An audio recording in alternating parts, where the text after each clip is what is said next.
A new student walks down the corridors, and all eyes are drawn to his figure. A whisper runs through the crowd. "What a handsome man!" as he passes by his astonished peers. Meanwhile, the classroom is filled with its own familiar cruelty, where the bread truck John Min is forced to carry his bullies. Bang Hojung, the class president and local authority, asks with disdain if this exchange student is supposed to show up today. "First of all, get lost, elephant," he growls at the one carrying him. "And secondly, who's crawling back there again? Another idiot?" "Why did the bread truck disappear?" comes the question, alluding to how Gyuri is rumored to have once ripped his pants off. But Hojan doesn't care. He confidently declares, "We'll find someone else to run for food for us." Suddenly, the noise is interrupted by the teacher bursting into the classroom. "Hey, hurry up and come into the classroom!" His gaze falls on the entrance, and the next second he exclaims, "Ah, the exchange student has apparently arrived. Everyone to your places." Kwan Daegan from Incheon stands before the class, his calm, confident tone revealing no hint of inner tension. The girls in the front row can't contain their admiration, vying with each other to ask for lipstick, trying to tidy themselves up. Even the guys who usually don't pay attention look at each other in surprise, muttering inarticulate, "Oh, Gyuri quickly applies makeup, causing ridicule. "Hey, Hojung, look! Gyuri started applying makeup right away. Lol." Hojan looks at the newcomer with a predatory squint, already anticipating the opportunity to teach him a lesson. The teacher points to an empty seat. "One student has left, so you can take his place. Meet your neighbor and get ready for class." Daegan turns to his neighbor, Kim Min-soo, and introduces himself, but receives only a nervous greeting. Min-soo, slightly embarrassed, puts on his glasses and mutters that their school is probably different from yours. He explains that without his glasses, he starts to feel dizzy, while in the background, Hojung yawns, showing little interest. Min-soo asks Daegan about his eyesight, and he calmly replies, "I have both 1.5. But then Hojung intervenes in the conversation, mockingly asking, Why do you wear glasses and not contacts?" His gaze piercing. Hojan doesn't tolerate such insolence. His fist is already rushing in response. Daegun, while maintaining an outward calm, is already internally prepared for trouble, asking what this bully is trying to achieve. Hojan, without even looking at him for long, demands that he be brought food, as if addressing a servant. He grabs Min-soo by the head, declaring that he will now take the place of their runaway neighbor's messenger. Daejin watches the humiliation, a slight look of concern appearing on his face. Hojan enjoys his power, literally digging his fingers into the unfortunate man's face, declaring him the new bread chief. But Min-soo dares to object, citing his after-school activities. Laughter echoes throughout the classroom, highlighting the absurdity of his excuse in the eyes of the bullies. Hojan pretends to thank him for his honesty, but there is already a hidden threat in his words. A sinister grimace distorts his face, revealing his true intentions. Those around him freeze in anticipation of the inevitable, and Daejin only glances at them. In an instant, a powerful blow falls on the head of one of the students, confirming his ruthlessness. An enraged Hojong continues to beat Min-soo, not tolerating even the slightest disobedience. Daegun, observing this cruelty, involuntarily wonders about Hojong's true motives and boundless impudence. Strict rules emerge in his mind, dictating complete control over every action. No witnesses, no abuse of force. He was reminded of the secrecy of the project, of the importance of not breaking a single rule. But his question was inevitable. "School is the animal kingdom," she replied, "where only the strongest survive. Can you become like that?" Her question was a challenge, a promise, or a warning. Now, looking at the lawlessness that is happening, Daegun internally apologizes to the victim, realizing how difficult it is to follow the instructions received. And even the beaten Min-soo, looking up, asks Daejin why he cannot take his eyes off this terrible scene. Min-soo, feeling another blow to the face, whispers with the last of his strength why Daegan doesn't look away. Bleeding, he begs for help, offering to go together, if only Daegan would not leave him alone. But Daegan only turns away, trying to drown out the weak voice of conscience, convincing himself that Min-soo can cope without him. Min-soo freezes, his eyes full of despair and silent apology for his weakness, for daring to ask. The bully's mocking laughter echoes throughout the classroom, highlighting the insignificance of their situation. They are mocked.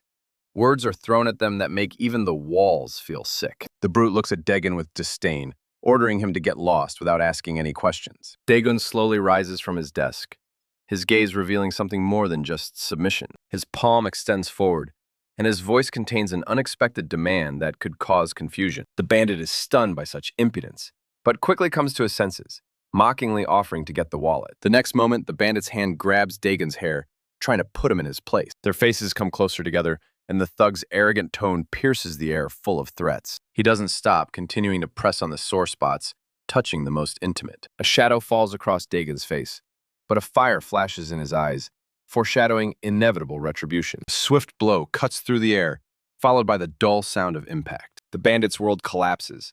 His face contorts in pain and saliva comes out of his mouth. Before he can process what has happened, another blow lands on his jaw. The bandit's head flies back, and his gaze disappears into nothingness, realizing his mistake. The remaining thugs look at what is happening with complete incomprehension, frozen in shock. And Dagon stands before them, calm and unwavering, like the personification of the coming retribution. Before the thug can come to his senses, a crushing blow lands in his face, illuminating the room with a flash of blue energy. The head is thrown back, and a fountain of blood bursts from the broken lips. Young Gina realizes in horror that in front of her is not just a strong guy, but a real psycho. Their classmates, who had previously been laughing at everything that was happening, now just looked at each other, not understanding what was happening. The leader, Kan Hui, jumps to his feet, his composure shattered. He looks at the defeated brute with undisguised irritation, accusing him of shame and cowardice. But Dagon's frightened look quickly makes him shut up. Just one look from Dagon can cool the ardor of any bully. Kang Hui flinches back, unable to contain his emotions,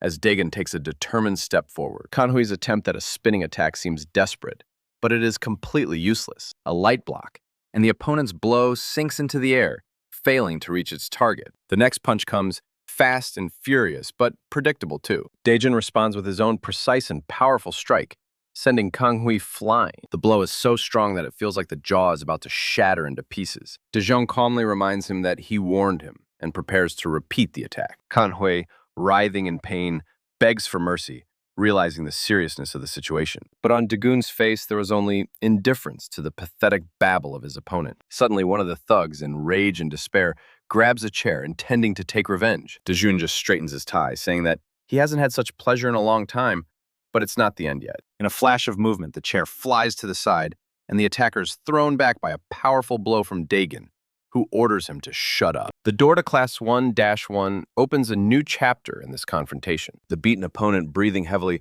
squeezes out a pathetic, "What a relief," through his broken lips. He sank helplessly against the lockers, and Dagon, looking down as if mockingly, repeated, "The main Iljin, you say?" Without warning, grabbing the fallen man by the hair, Dagon asks about the bread from the school cafeteria. "Is it so good that you made such a fuss over it?" he continues, ordering that the bread be brought to him immediately. The second bully, standing nearby, swallows nervously, and the beaten one sneers, "Do you think you defeated two, and now you think you're a king?" Dagon turns his head, giving the speaker a cold look as his terrified classmates watch the scene. "He's already here, and then you'll be in trouble," the second one shouts, anticipating revenge. At this moment, the first hooligan, as if hearing a saving call, exclaims, "Manho!" He appears in the doorway. Manho, head of Class 1-1, the mad fighter, asking what kind of mess is going on here. Dagon, bowing his head, only smiles slightly, tasting this name. "Head?" Manho walks confidently inside, each step giving off an unflappable strength. He casts a disdainful glance at his subordinates, hinting at their weakness in front of some new guy. Dagon watches him calmly, assessing this new piece on his chessboard. Dajon waves him off, suggesting they leave, but Manho stops, suggesting they get to know each other better. "Are you okay?" the defeated man asks, to which Dagon sharply replies that he is far from it. Dajon's frozen feet reveal his true intention. He has no intention of retreating. Manho, turning to the students frozen in fear, challenges, "So, who here wants to fight?" Dajon narrows his eyes, turning back to his opponent's words. "Are you saying you won't fight?" But his gaze is already sliding over Manho's silhouette, analyzing every movement. Feet shoulder-width apart, center of gravity shifted, shoulders relaxed in readiness for battle. Dagon appeared skinny, but Manho unmistakably recognized his readiness for battle, assessing the hidden threat in every movement. Hojan, grinning smugly, was confident in his champion, considering Manho invincible for any newcomer. As if watching a performance, Hajong waved his hand casually, demanding snacks from the dumbfounded guy next to him. "Why me?" flashed through his head. But Hajan was not used to refusals. Hojan's furious gaze pierced him, silencing anyone. Even Manho glanced back for a moment as the boy muttered a hasty apology and obediently headed off to get some popcorn. Dagon's gaze, however, was fixed on Hojong. Are they really no longer afraid of him? Flashed through his mind. Manho, breaking the tension, casually extended his hand for a handshake, introducing himself and demanding the same from Daejun. Daejun, as if waking up, said his name, but his eyes remained sharp. The next moment, without warning, Manho lunged forward, his palm lashing out in attack. So suddenly? Dagon barely had time to realize how the threat loomed over him, but his body reacted faster than his thoughts. A sharp lunge with his leg, leaving the frame. The goal was clear. The blow was aimed not just in response, but at the most vulnerable spot. A cold fire flashed in his eyes, leaving no doubt about his determination. And there he was, the same guy who had recently been running for popcorn, writhing on the floor, clutching his groin. Shock and pain contorted his face as he tried to comprehend what had just happened. Daejun's face expressed undisguised rage. Not he, but his rivals had been taught a lesson. It turned out that it was Manho who had launched a sudden blow to make Dagon lose his balance. And while Dagon was distracted by the fall, Manho was already preparing the next, crushing blow. The fist struck Dagon's face with a dull sound, shaking the air and destroying his defenses. Daejun's face contorted from the blow, the force of which caused his head to snap back. The audience, jubilant, saw in this only confirmation of the strength of their Manko, his famous tactics. But Dagon, although shocked, was seething with rage. This impudent mockery demanded a response, and he was preparing for a new blow. Suddenly, instead of a straight fist, a foot and a slipper came into play, aiming for a vulnerable spot. Manko only managed to click his tongue in surprise, not expecting such a bold answer. And the next blow, perfectly calculated, landed right in Manko's chest, knocking the breath out of him. A powerful push sent Manko flying towards the lockers, leaving behind a trail of dust and stunned exclamations. He sank heavily to the floor, his slippers flying off his feet, and his eyes showed complete bewilderment. Daejun watched, realizing that Manho was not just another bully, but something more than met the eye. However, Manho, having risen, only grinned through the pain, admitting that the enemy turned out to be surprisingly capable. Manho's friends, shocked by what they saw, discussed how this attack had penetrated his usually impenetrable defense. Dagon, ready for battle again, made it clear that the previous one was just a light warm-up. Manho, adjusting his hair, nodded, agreeing to take this challenge seriously, without waiting for an invitation. And Dagon, without a word, began to unbuckle his belt, foreshadowing a completely different level of cruelty. With his first movement, he deftly threw the belt at Manko, who only managed to exclaim in surprise. The belt whistled through the air and lashed out a centimeter from his face, causing him to flinch and recoil. Manho, not yet understanding the seriousness of the situation, only asked in bewilderment about the purpose of these strange actions. But the answer was a hard blow to the chest from Dagon, delivered with unexpected force. And turning around, Daejun used the momentum to bring down another blow on Manho, this time a sharp blow with a belt. Anger flared in Dagon's eyes, and he unleashed a stream of curses on his opponent, demanding that he stop dodging. But at that very moment, a furious cry tore through the air, causing Dagon to freeze. Manko, suddenly coming to his senses, looked around, and in his gaze one question could be read. Where are all the others? The classroom seemed surreal, and the faces of my classmates were painfully familiar and yet alien at the same time. One of them, awkwardly pointing at himself, did not understand what was happening. But Dagon had no intention of stopping. His fist darted forward again, full of uncontrollable anger. However, Manho, like a living ghost, merely slid to the side, dodging the blow with a grace not typical of an ordinary schoolboy. With a slight grin, he asked if his opponent had finished his meaningless dance, foreshadowing a quick retribution. Blinded by rage, Dagon rushed into the attack again, but it was no longer rage, but despair. Manho easily parried the blow, and a cold light flashed in his eyes, saying, "Then it's my turn." The instant counterattack shook Daejun, and drops of blood scattered across his face like the bloody splashes of a failed experiment. His gaze glazed over and his body froze, consumed by shock and pain. And now Dagon is already on the ground, and above him rises a shadow, delivering the final, crushing blow. Manko realized with bitterness, this was not just a fight. It was a whole drama, and he was tired of being a part of it, not wanting to torment his defeated enemy any longer. Shocked witnesses of the fight cried out in horror for Manko, not believing their eyes. A sense of bewilderment hung in the air. How could one man so easily crush the one who only yesterday had been their main tormentor? Manho, as if passing by an empty space, only casually nudged Dagon with his foot, urging him to stand up. And then, turning to his stunned accomplices, He coldly ordered that the enemy be brought to his senses, making it clear that from now on, they were under his close control. They could only admit defeat. Their ambitions and plans collapsed in an instant. Meanwhile, behind the door of the meeting room, where a completely different atmosphere reigned, something even more important was brewing. From behind the glass, a woman looked at Dagoon, whose words foreshadowed that this day would be decisive, but not at all in the way he had imagined. The conference room, more like a prison cell, exuded boredom and despondency, while one of those present tried to bring the others back to the discussion. But the true center of influence had long since ceased to be located within these walls. It was where the real work was done, under a calm but piercing gaze. As she walked through the sun-drenched corridors, her words of command silently carried throughout all levels of power, forcing the cogs of the system to work in the right direction. And now, the echo of these words reached the school desks, where the young students seemed to be preparing for a much more difficult test than a test. The idea that such an important person might be connected to the school hung in the air, raising questions and vague premonitions. Another girl, trying to distract her friend from her depressing thoughts, suggested returning to class, but the weight of the upcoming events was already felt in every step. There was undisguised concern in her eyes. What brought the influential director of the foundation to an ordinary school? Meanwhile, in Class 1-1, tension was mounting for entirely different reasons. The new order was established harshly and categorically, with a determination to put an end to the usual hierarchy. The former kings of the school tried to justify themselves, but the new leader was not going to listen to their childish excuses. His questions struck straight at the heart of their system, making it clear that the old rules no longer apply. The threat was clear.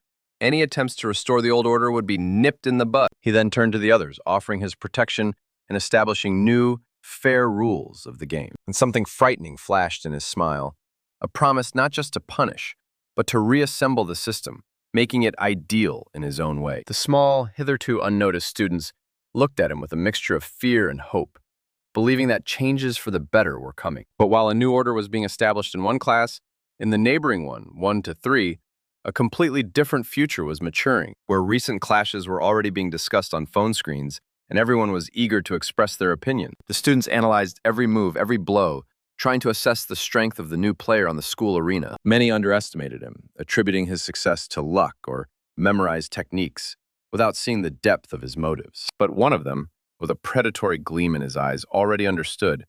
This new guy was much more dangerous than he seemed, and his appearance only promised new trials. While some openly disdained the new guy, considering him unworthy and comparing him with others, Sanbo, on the contrary, felt a surge of strength, anticipating the opportunity to release the accumulated tension. One of his henchmen, trembling with fear, tried to convey the alarming news, but Sanbo seemed to have already found his victim, and his words sounded like a death sentence. A crushing blow followed immediately, shaking the air and the body. Pain distorted his facial features, escaping as a silent scream, evidence of the monstrous strength of the attacker. A merciless voice inquired about the result, as if counting the points in a cruel game. He reminded them of his rule with a cold smirk, confirming his status as the merciless head of Class 1-3, Shim Sanbo. And now, having revealed his tattoos, he was going to warm up before meeting the mysterious newcomer. Meanwhile, for another, it was only the second day of high school, promising new challenges. Dagoon, the protagonist,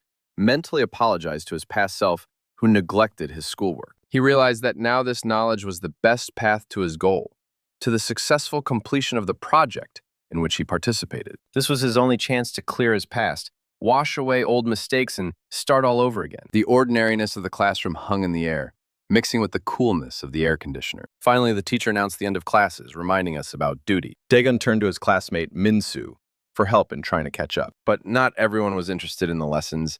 Someone's loud yawn indicated far more pressing needs. He looked around lazily, looking for someone who could satisfy his sudden appetite. But suddenly another, with a caustic grin, interrupted him, sharply pointing to his place. And while one responded angrily, the other, the poor fellow, was already feeling the full weight of someone else's aggression on his back, once again becoming a hostage to school dramas. He, with a caustic grin, suddenly interrupted him, sharply pointing to his place. And while one responded angrily, the other, the poor fellow, was already feeling the full weight of someone else's aggression on his back, once again becoming a hostage to school dramas. The instigator, with slight nonchalance, asked the name of his new victim, unaware of the inner agony of someone who did not want to be a puppet in someone else's games. Meanwhile, the stern-looking brute grumbled, complaining about the lack of a lucrative position and his constraint under the supervision of a certain big brother who did not allow him to develop. The situation was heating up.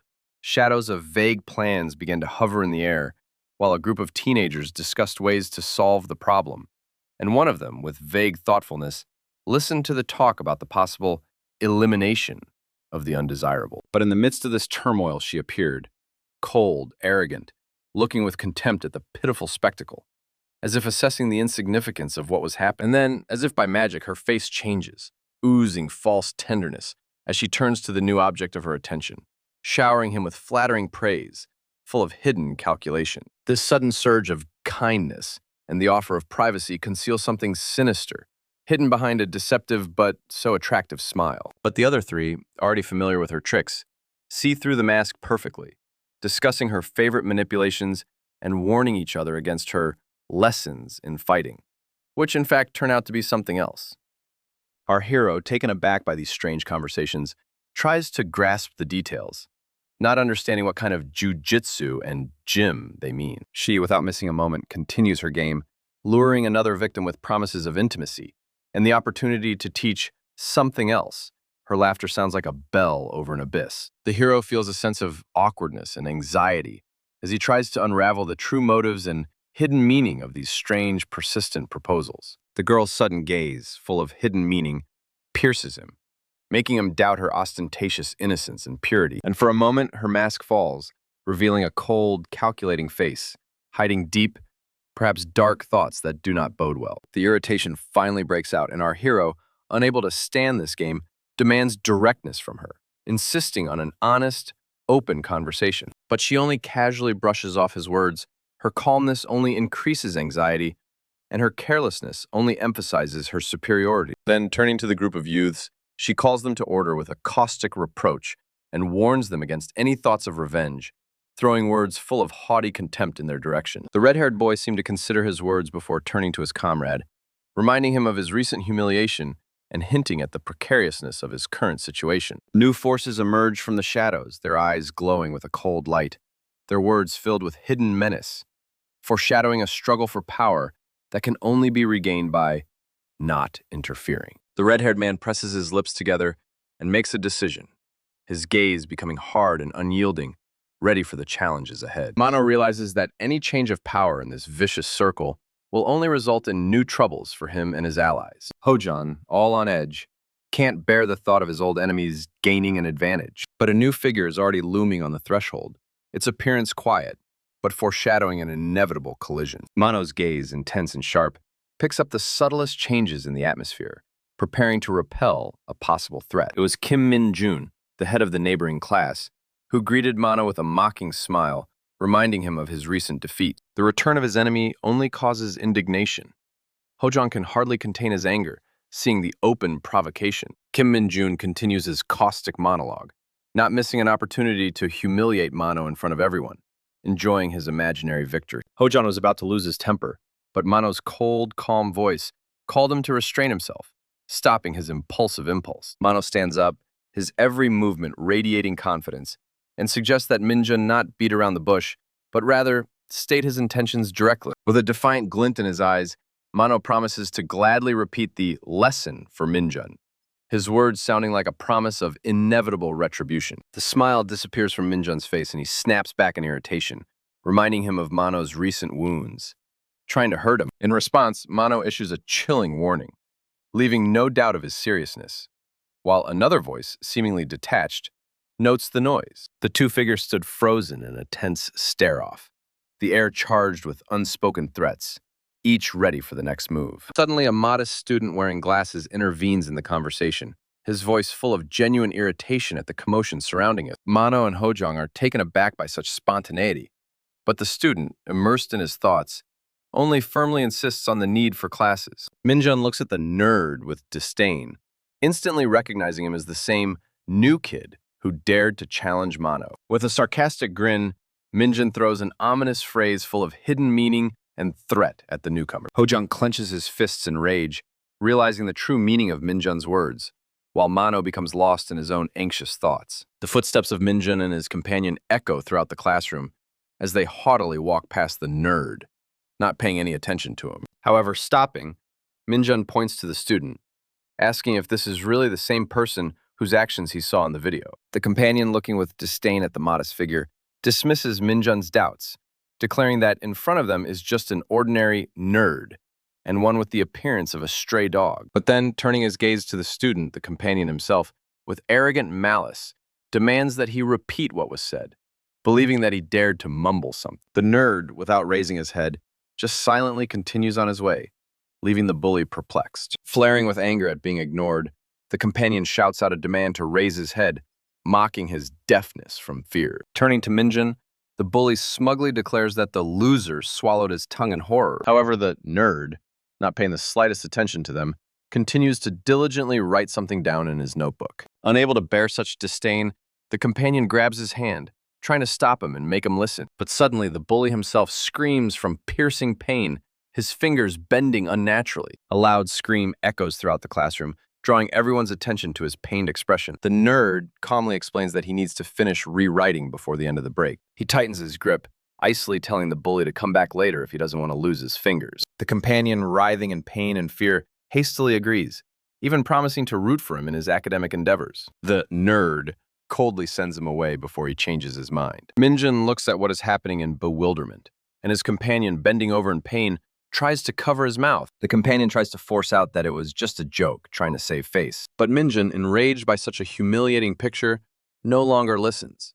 He rushes forward with all his might to deal with the nerd himself. The blow, carrying rage and resentment, is blocked with incredible ease. A blur of movement, and the nerd counterattacks. A crushing hook lands on Minjun, sending him flying. Minjun's body falls limply to the floor, and his companion screams in horror as he sees his leader's eyes roll back. Before Minjun can even come to his senses, his companion seems unable to comprehend what has happened, while Kim Young-jun is already calculating his next steps. With icy calm, the leader of the defeated, Kim Young-jun, orders their elimination, warning of the fatal consequences of any future disobedience. The crowd erupts in surprised and delighted exclamations, and the newcomer himself, a little stunned, realizes that victory came to him much easier than he expected. Tension hangs in the air, and the faces of the witnesses are frozen in expressions of shock, fear, and undisguised surprise. Even the one who initially thirsted for revenge now retreats, deciding to postpone his plans indefinitely, overwhelmed by the newcomer's strength. One of the former bullies, a blond man, casts a frightened glance at the protagonist and seems to suddenly remember the importance of education, preferring to avoid further conflict. But not everyone is ready to accept the new order, and one of the guys, Manho, does not want to admit the obvious, causing anger. Meanwhile, Ho Jung, the older bully, loses his patience and grabs Manho forcefully, demanding an explanation for his uninvited appearance and unwittingly pushing him into a desperate challenge. Another group gathers to the side, feigning indifference to what is happening, but their arrogance only increases the overall tension. Ho Jung, inflamed with anger, cannot calm down and continues to provoke, threatening reprisals and demanding that the enemy come closer. Amidst the chaos and threats, in the center of the classroom, the new recruit sits at his desk, maintaining an outward calm, as if all this turmoil does not concern him. Only a slight shadow of fatigue can be seen on his face, revealing an internal struggle with constant challenges and aggression. At this point, another guy approaches the newcomer, brazenly demanding that his neighbor leave to make room for a private conversation. With mockery and defiance, the new opponent marvels at the newcomer's diligence, calling him immortal for his calm in such a situation. Ho Jung, seemingly distracted from his rage, comments on the newcomer's attractiveness, but is immediately stopped and told not to compliment him. Then Shim Sang-bo from the third class appears, introduces himself to the newcomer, and, without further ado, informs him that he has heard about his superiority over Manho. In response to this, the recruit, showing his irritation, abruptly lowers his pen onto the notebook, producing a loud sound. Taking off his glasses, he asks with cold detachment to turn down the noise and asks directly what they want from him, clearly making it clear that he is busy. Shim Sang-bo, slightly taken aback by such directness, awkwardly admits that the newcomer looks much stronger than he expected. But then one of his companions seizes the initiative, uttering words that immediately call into question the strength of the newcomer, accusing him of weakness because of his surroundings. The same Sanbo henchman, narrowing his eyes contemptuously, hints that the newcomer is at least not so stupid as to not understand his situation. He then throws an open threat in the newcomer's face, promising to meet him after school. And with obvious disdain, he adds that he is not as reckless as a certain no Manho to get into a fight right now. The group of hooligans leaves, leaving in the air the anticipation of future reprisals. And among them stands out the figure of Manho. The newcomers seem to be already tired of this kind of greeting, mentally saying goodbye to the hope of a calm school life. Off to the side, two students are discussing what is happening. One is worried about the newcomer.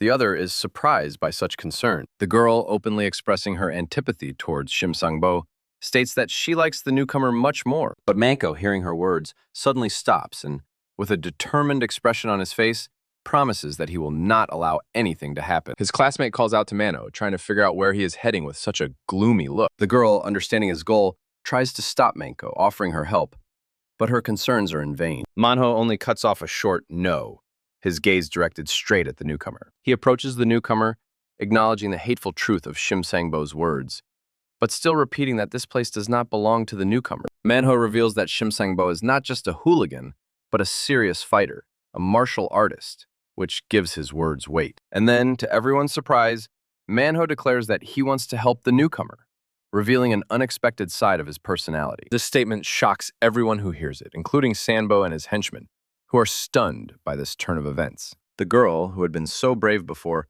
covers her mouth with her hand, not believing her ears. The newcomer, having dropped his glasses to the tip of his nose, looks at Manho with obvious distrust and question. The air in Class 1-1 seemed to freeze with tension, foreshadowing something completely unpredictable. Manho, without answering the newcomer's direct question, mysteriously offers to reveal the secret of how to defeat the invincible Shim Sang-bo.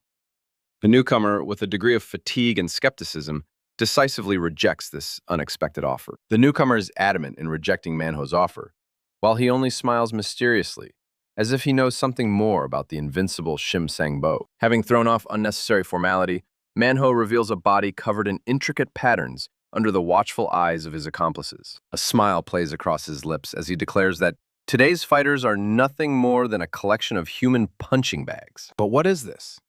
Manho is perplexed. Why, instead of the expected 4 victims, are there only 3 terrified schoolchildren standing before him? Anxiety and confusion are reflected on their faces as they exchange nervous glances. Afraid to even look up, Manho, without hesitation, asks if it was his menacing appearance that scared off the 4th, causing the guys to mumble awkwardly. He smirks and declares that his generosity and lessons is not the cause. The only one to blame is the one who is too weak to accept the challenge. It's all right, he shrugs. As long as you 3 try your best. The boys nervously assume fighting stances, and Manho reminds them that he can't stand boredom and expects them to give it their all. His eyes flash with a predatory fire as he warns that if the show is not spectacular enough, they will face real hell. Shrieks of agony rent the air as the schoolchildren, filled with despair, rush towards him as if to certain death. But instantly, with a deafening crack, Manho's first blow shakes the air, falling on one of the attackers. Before he could react, the second guy also took the full force of his blow, flying to the side. The victim's face is distorted by a grimace of unbearable pain, every muscle tense with agony. He tries to stand, but his body is shaking and despair shines through in every movement. And so Manho, with a devilish grin, delivers a crushing blow straight to the chest, knocking the last of the guy's will out of him. He looks at his defeated opponent in bewilderment, asking why he couldn't even land a normal blow. Broken and powerless, the schoolboy sank limply to the floor like a rag doll, and the guy who remained on the sidelines, having witnessed this massacre, is shaking with horror, his eyes full of animal fear. "Why did you stop?" Manho growls, his gaze piercing the trembling schoolboy, foreshadowing imminent retribution. His face is distorted by a grimace of horror, and a silent question is frozen in his eyes. What will happen next? The next moment, Manho's powerful blow falls on the schoolboy, who is trying to somehow defend himself. But his reflexes are too slow, and the fist unceremoniously slams into his face, causing a deafening crack. One after another, blows rain down on the unfortunate man, his defenses crumbling under the onslaught of rage. Now the schoolboy lies on his knees, his arm hanging limply at his side, and Manho mocks his helplessness, reminding him of the need to dodge. Pain pierces every cell of his body, and he barely holds on to keep from losing consciousness. Manho glances at the others, who are still sitting or standing, not trying to intervene, and there is only contempt in his eyes. "Are you comfortable like this?" he growls, causing them to immediately rise to feel the same pain. With a devilish grin, he declares that he was only toying with them, expecting a more worthy resistance, but their cowardice disappointed him. Beaten, with broken noses and eyes full of despair, they look like pathetic shadows of their former selves. The sun shines peacefully on the school building, as if there had not just been an act of cruelty here, but the shadow of violence had already fallen on these walls. Whispers fill the school corridors. A new student has attracted everyone's attention. His arrival has not gone unnoticed. He walks, radiating an invisible aura of power, and those who meet his gaze feel an inexplicable pressure. Carefully placing the tray of food on the table, he prepares for a meal that seems so ordinary, but for him is filled with new meaning. There is a longing and nostalgia in his gaze. The taste of school lunch reminds him of long years spent on expired food. He remembers the kindness shown to him and how awkward he felt accepting the handout, knowing it was only an echo of pity. Meanwhile, excitement is raging among the students. A new handsome guy at school is always a reason for gossip and admiration, but Gianna, with a thoughtful expression on her face, seems to already suspect something, her gaze full of questions. And now a group of high school students are discussing rumors. Could this really be the same one who dared to challenge Manho and his gang? Incredulous looks mingle with shock as they try to understand how true the stories of his incredible strength are. Rumors are multiplying, some are dismissing it, calling Daegun's victory pure luck, while others are already making predictions for his next fight, which is thrown down to Shimu Sanbo himself. Gu Xinhua, the leader of Class 1-7, stands out among the crowd, his gaze piercing, and the thought of the upcoming duel seems especially intriguing to this athlete. Suddenly, in the noisy dining room, a girl approaches Daegun, offering to share his meal, as if trying to dispel the tense atmosphere around him. But before he could come to his senses, a whole group of people had gathered around his table, each with their own stories and interests, creating an unexpected buzz around the newcomer. They watch from the sidelines, whispering about the handsome newcomer, who, in their opinion, has already managed to become related to the Manho gang. One of the observers, Kwak Du-sik, the leader of Class 1-8, declares with a smug grin that if it comes to looks, then he clearly has the upper hand. Meanwhile, one of the uninvited guests instructs Daegun, patronizingly advising him to eat more and hinting at the seriousness of his future opponent, Shima Sanbo. Daegun, unable to bear his persistence, abruptly interrupts him, asking why he is so nervous about Shima Sanbo if he supposedly already defeated him. The advisor hesitates, then admits his battle with Sanbo is not over yet, and words about victory were, to put it mildly, premature. The picture changes, and we are transported to the recent past, where a fierce battle unfolds under the scorching sun, each blow of which echoes with pain. The advisor's face, covered in bruises, is distorted by a grimace of pain, but a stubborn spark of resistance still burns in his eyes. Shim Sanbo, opposite him, only grins, enjoying the suffering, promising to end the fight only when the opponent's face is covered in blood. The enraged advisor rushes forward with a cry of despair, trying to strike back, putting the last of his strength into it. But Shim Sang-bo is relentless. He blocks the blow and immediately delivers a crushing counterattack, from which the opponent's head flies sharply back. Without giving him time to recover, Sanbo follows this with another precise and powerful blow, breaking through any defense. A hail of merciless blows falls upon the advisor. He tries to cover his head, but feels how each blow shakes him to the core. Pinned against the wall, trapped, he is unable to move as the fists of his merciless opponent continue to rain down on him. And then, under a blinding flash, comes that very blow, forbidden and vile, depriving one of the will to resist and any hope. Daegun, shocked by what he saw, in a cold sweat realizes the cruelty of reality, refusing to believe that such a fight could be real. Finally, a cry of surrender is heard.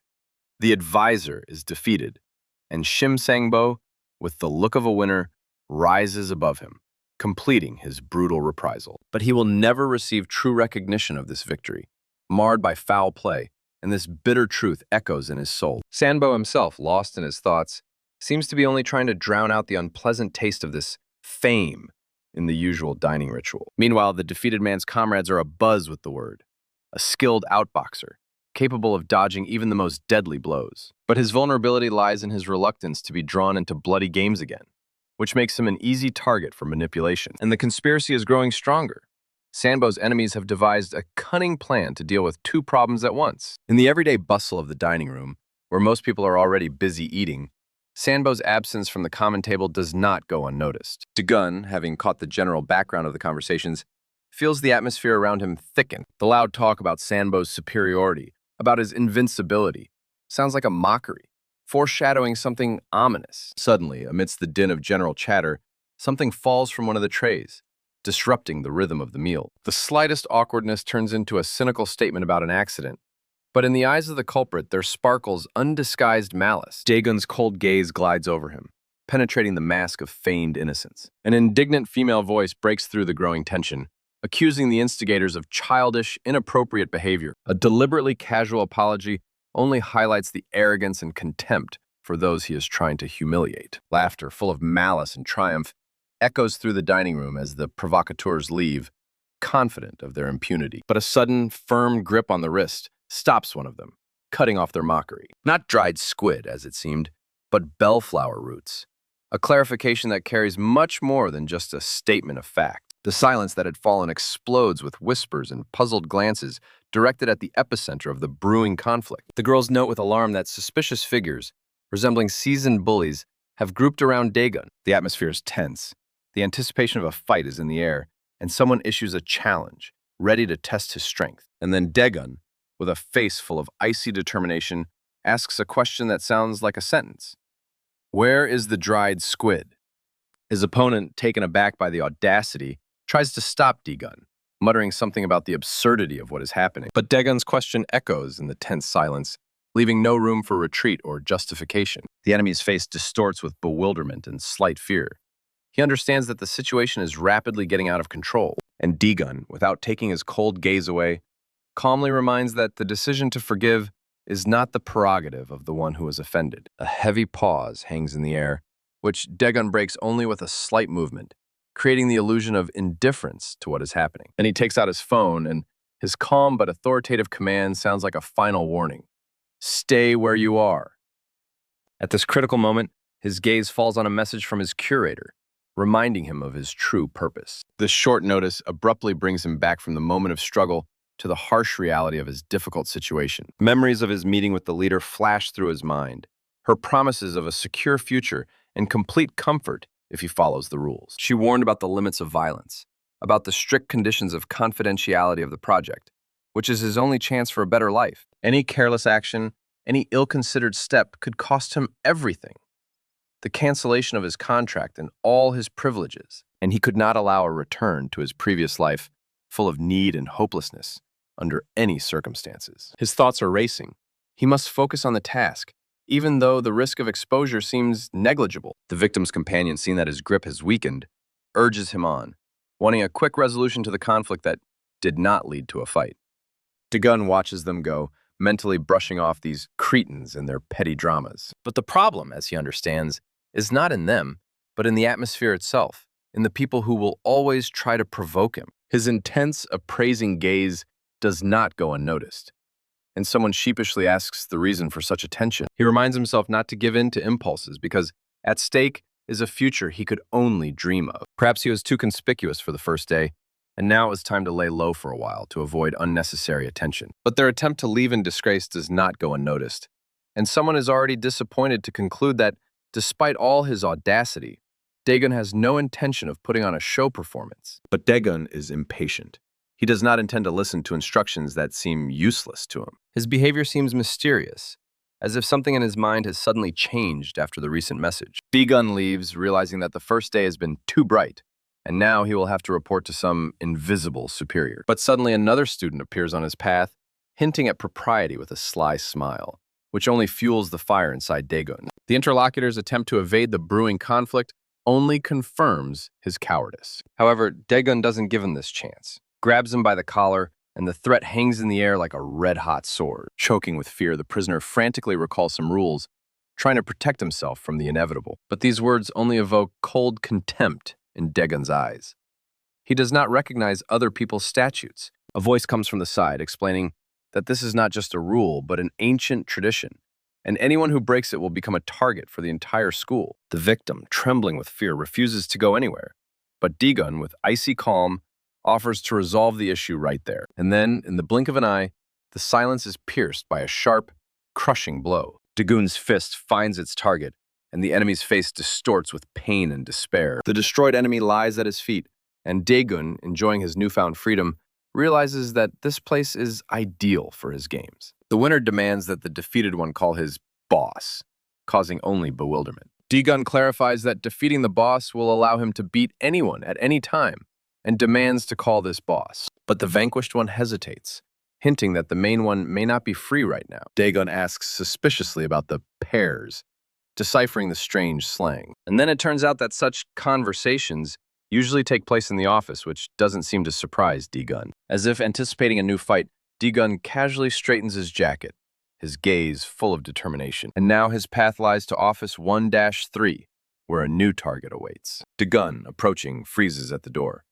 Is this the classroom for classes 1 to 3? His eyes narrow, piercing a narrow slit, and beyond that threshold, a terrible scene opens up. Inside, one of the students is knocked back by the blow, his nose bleeding and his body shaking with pain. A big guy in a t-shirt, covered in tattoos, looks around in bewilderment, asking who is there, outside. The door slowly opens, emitting a creaking groan, as if foreshadowing something inevitable. Suddenly, Daegun appears on the threshold, his gaze heavy, and he easily pushes away the guy who tried to block his way. "I told you we'll meet after school," the big guy throws at him, not expecting such an early visit. Meanwhile, the beaten student on the floor realizes in horror, for this monster, they are all just punching bags. "All punching bags, get out!" the tattooed man orders, and the victims quickly leave the battlefield. One of them hesitates, cowering in fear, and the big man's questioning gaze pins him to the spot. "Don't pay any attention to it, bastard," comes the threat, and the poor guy mumbles apologies, trying to hide the pain. The big man's fingers squeeze his neck,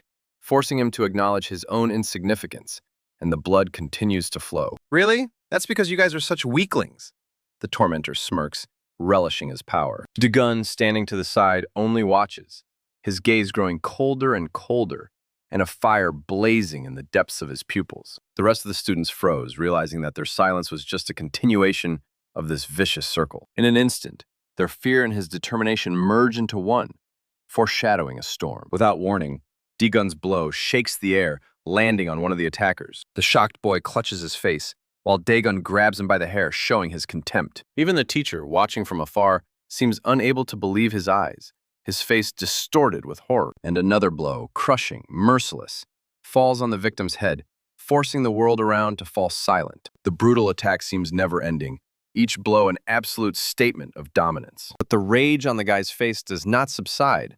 His finger points at the others, proclaiming a mortal threat. The one who was the object of attacks now only watches silently, his gaze empty, his emotions hidden. There was a strange expression on his lips, a barely perceptible tension in the line of his jaw. Somewhere in the shadows, invisible to anyone, a fist is clenched, a symbol of hidden strength or desperate determination.